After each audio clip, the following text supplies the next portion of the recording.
Yolg'onchilik. Yolg'on nafsning eng xavfli kasalligidan sanaladi. Muolaja uslubi. Bu xastalikdan qutulmoqchi bo'lgan inson nafsini haqiqatga o'rgatishi, o'z so'zlari va harakatlari bilan odamlarni rozi qilishga harakat qilishdan tiyilishi lozim. Chunki aynan odamlarni roziligini topishga va ular orasida obro' e'tiborga ega bo'lishga urinish, shuningdek, ularning noroziligidan qo'rqish kishini yolg'on gapirishga undaydi. Abdulloh ibn Mas'ud roziyallohu anhu dan rivoyat qilinadi. Rasululloh sollallohu alayhi va sallam aytadilar: O'zingizga rostgo'ylikni lozim tuting, chunki rostgo'ylik yaxshilikka olib boradi.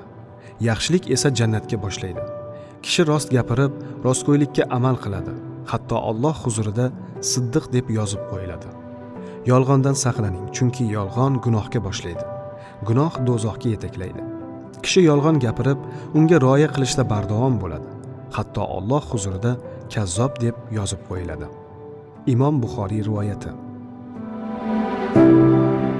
Shoh Kirmoniy rahimahulloh: Istaganingizni qiling, lekin aslo yolg'onchiga, xiyonatchiga va g'iybatchiga yaqinlashmang degan.